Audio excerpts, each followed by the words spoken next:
1년 전 결혼을 했습니다. 1,000만 원짜리 결혼이었습니다. 결혼을 준비하면서 처음으로 이런 생각이 들었어요. 이 사람이랑 정말 해도 되는 걸까? 사랑이 식어서가 아니었어요. 남자가 싫어진 것도 아니었고요. 그냥 결혼이라는 게 두 사람만의 문제가 아니라는 걸 그때 처음 실감했어요. 시작부터 삐걱거렸어요. 그리고 그 삐걱거림은 끝내 멈추지 않았습니다. 우리의 시작. 남자친구는 돈이 없었어요. 숨기지 않았어요.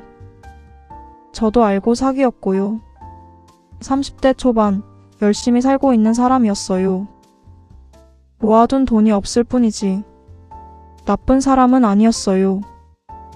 저는 그걸 알았어요. 결혼을 결심하고 나서 일단 현실적인 문제부터 해결해야 했어요. 남자친구 자취방은 좁았고 저는 작은 주택용 오피스텔이 있었어요. 자연스럽게 남자친구가 저희 원룸으로 들어왔어요.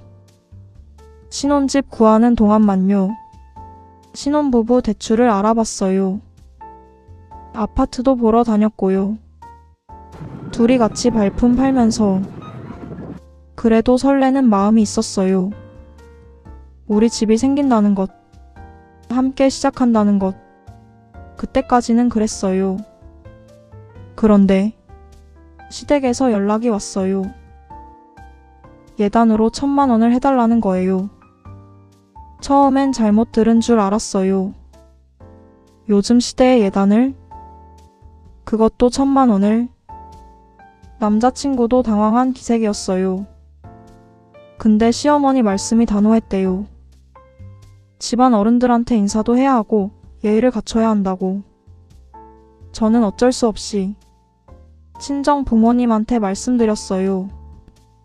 부모님도 기가 막혀 하셨지만 딸 결혼이 잘 되길 바라는 마음에 결국 1,000만 원을 보내셨어요. 단 조건이 있었어요. 원하는 예단을 챙겨보내니 예물은 정성껏 챙겨줘야 한다. 당연한 말이잖아요. 1,000만 원을 보내는데 예물 정도는 제대로 해줘야 하는 거 아닌가요?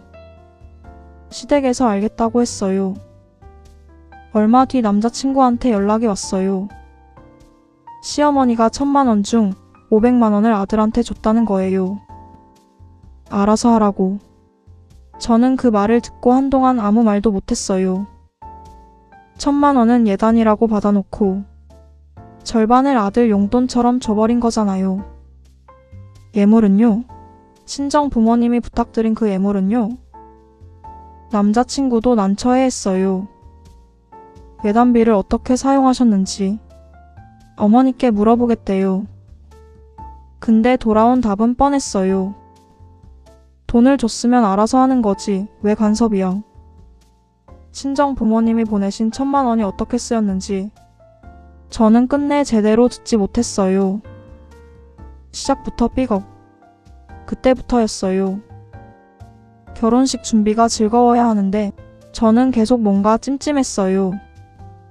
웨딩홀 보러 가면서도 드레스 고르면서도 머릿속에는 그 500만 원이 맴돌았어요. 더군다나 웨딩홀도 시댁 가까운 쪽으로 예약하래요. 그렇게 했습니다. 남자친구를 탓하고 싶지 않았어요. 그 사람도 피해자라면 피해자니까. 근데 시댁 일을 남자친구가 해결 못한다는 것, 그게 점점 마음에 걸리기 시작했어요. 내가 앞으로 이 집안 사람이 되는 거잖아요. 근데 이 집안이 우리를 어떻게 보고 있는지 결혼 시작 전부터 보이는 거잖아요. 친정 부모님 얼굴이 자꾸 떠올랐어요. 힘들게 모은 돈 1,000만 원을 보내시면서 얼마나 기대하셨을까. 딸 결혼이 잘 되길 바라는 마음으로 그 마음이 이렇게 허무하게 되어버렸어요. 그래도 결혼했어요. 사랑했으니까요. 남자친구가 나쁜 사람은 아니었으니까. 시댁이 그래도 함께 잘 살면 되지 라고 스스로를 설득했어요. 근데 결혼하고 나서도 그 앙금은 사라지지 않았어요. 오히려 쌓였어요. 시댁 갈 때마다 불편했어요. 시어머니 얼굴을 보면 그 500만 원이 생각났어요. 웃으면서 인사하면서도 속으로는 다른 생각을 하고 있었어요.